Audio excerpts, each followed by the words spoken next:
नमस्कार दोस्तों, मैं अविनाश कुमार। मैं आपको ऐसी कहानी सुनाने जा रहा हूँ जिसे सुनने के बाद आप भावुक हो जाएंगे। तो चलिए बिना देरी की कहानी शुरू करते हैं। आखिरी रोटी। गांव के एक छोटे से कोने में एक बूढ़ी अम्मा अकेली रहती थी।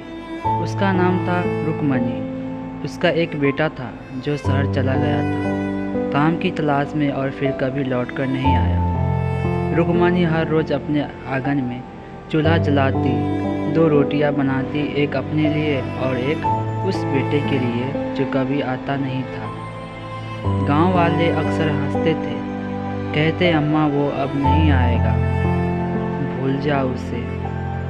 लेकिन अम्मा मुस्कुरा कर कहती है, माँ की उम्मीद कभी नहीं मरती। बेटा, दिन बीते साल बीत गए।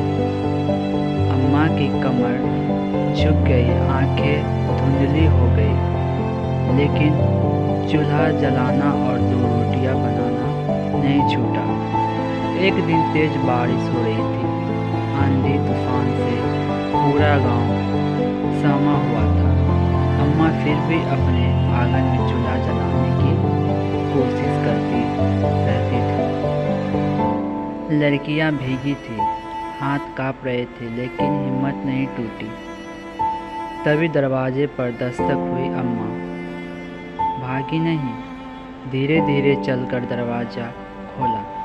सामने एक लड़का खड़ा था, भीगा हुआ, भूखा और थका हुआ। माँ, 2 दिन से भूखा हूँ, कुछ खाने को मिलेगा? लड़के ने कांपती आवाज़ में कहा। अम्मा ने उसकी आंखों में देखा, एक पल को जैसा अपना बेटा ही दिखा।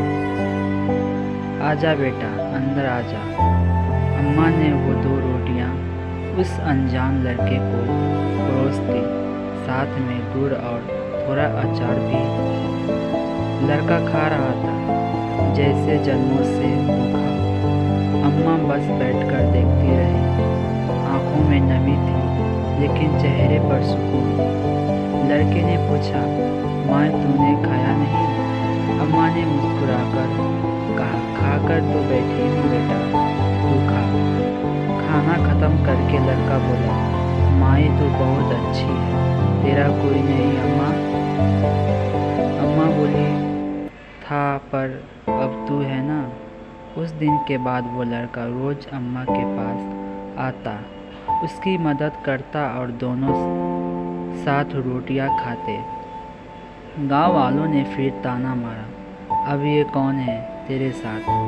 अम्मा ने हंसते हुए कहा, जिसे भगवान भेजे वही अपना होता है। कुछ महीने बाद वो लड़का अम्मा को शहर ले गया। उसकी नौकरी लग गई थी। उसने अम्मा के लिए एक छोटा सा कमरा लिया और हर दिन 2 रोटियां बनती, एक उसके लिए, एक अम्मा के लिए। कहते हैं खून का रिश्ता जरूरी नहीं होता, सच्चा रिश्ता वो होता है जो भूख में रोटी बन जाए, अकेलेपन में साथ और बुढ़ापे में सहारा।